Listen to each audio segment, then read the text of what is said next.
yang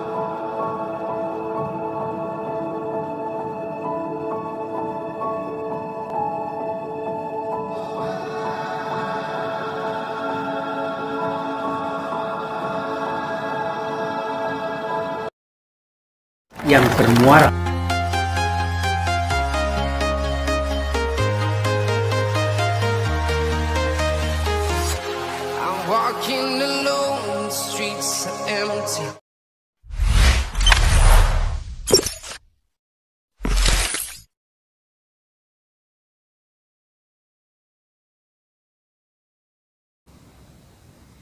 Assalamualaikum warahmatullahi wabarakatuh. Adik-adik sekalian yang berbahagia, kita ketemu lagi dalam materi perkuliahan studi kelayakan bisnis.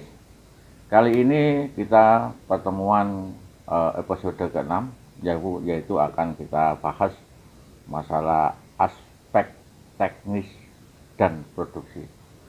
Jadi ini ketika kita berbicara tentang aspek teknis dan produksi, maka kita akan bagaimana sebuah perusahaan yang mau berdiri, tentu kita sudah mempunyai perencanaan yang matang. Jadi apa yang kita produksi, kemudian di mana kita akan memproduksi, dan di mana kita pasarkan. Jadi kita bagaimana, dari mana kita sumber dana kita, semua sudah kita menyangkut kepada teknis ya, berproduksi. Tentu ketika seorang pengusaha membuat sebuah perusahaan, kita sudah punya keinginan, kepekaan terhadap pasar. Jadi ketika kita mau memproduksi mendirikan suatu perusahaan, tentu kita sudah mempunyai perencanaan bagaimana. Apakah kita memproduksi barang berupa barang konsumsi ya, atau jasa, atau produksi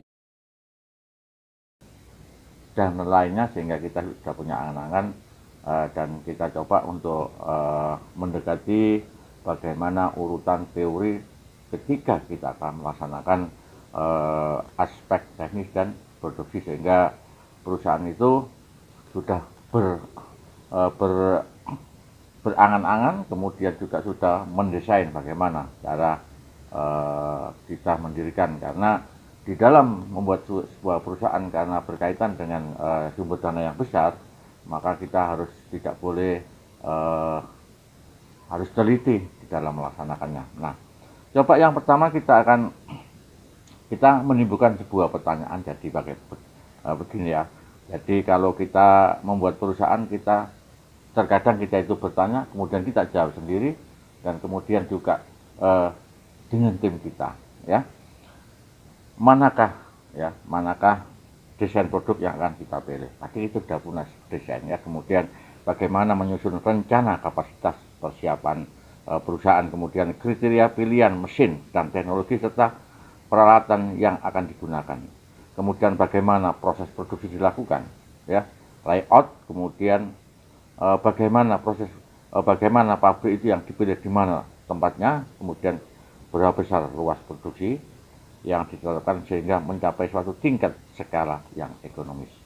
Jadi volume ini ketika kita membuat produksi ya, kita sudah angan-angan berapa kita produksi, kemudian dengan biaya yang serendah-rendahnya, karena ketika produksi itu besar, maka secara otomatis kita bisa menekan biaya ekonominya.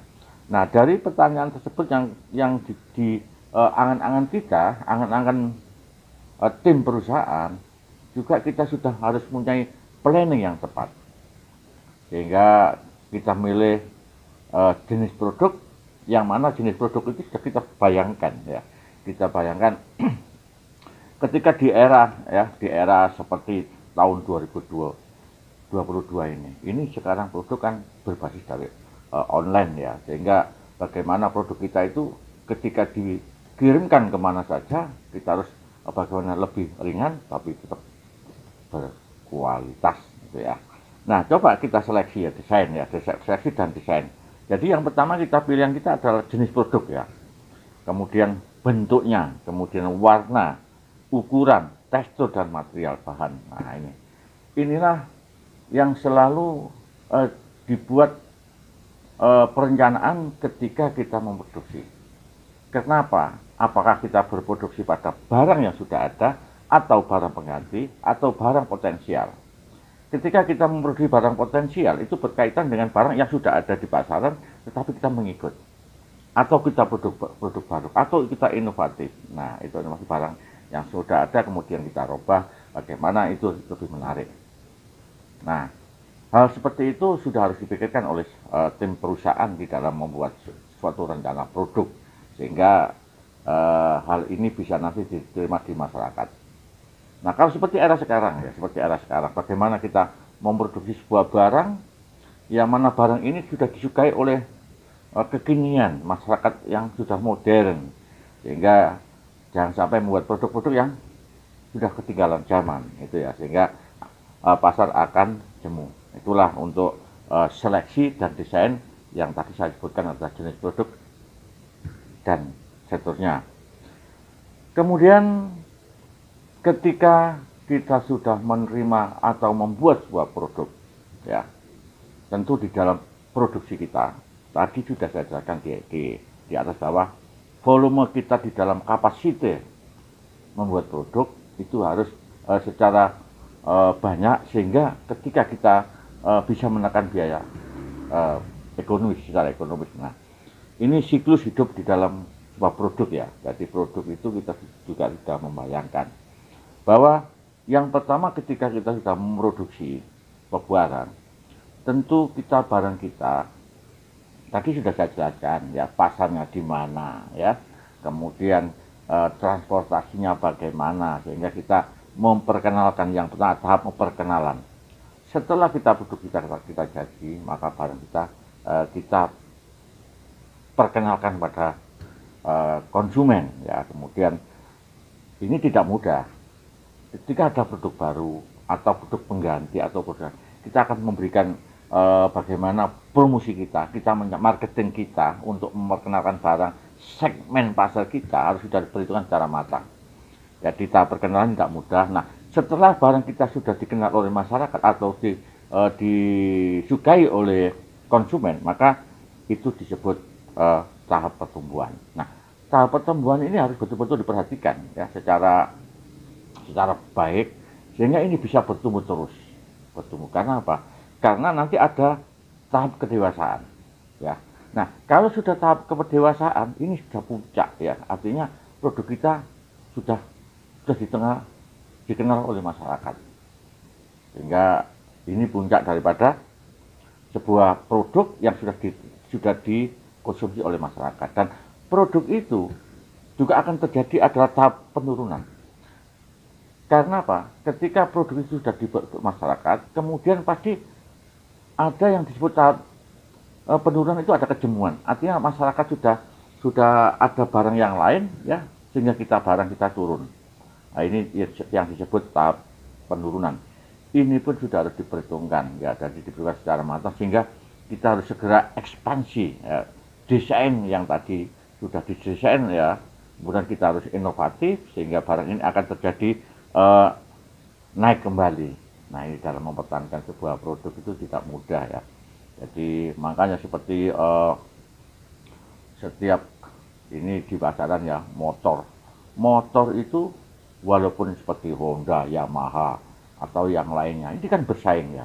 Setiap tahun ketika itu puncaknya produk itu sudah naik ya, sudah pertumbuhan tahap kedewasaan, pasti akan turun. Nah, ketika turun itu, maka mereka akan inovasi produk-produk baru dengan model-model baru, sehingga akan naik lagi. Kemudian setelah di akhir tahun dia akan menurun lagi. Karena apa?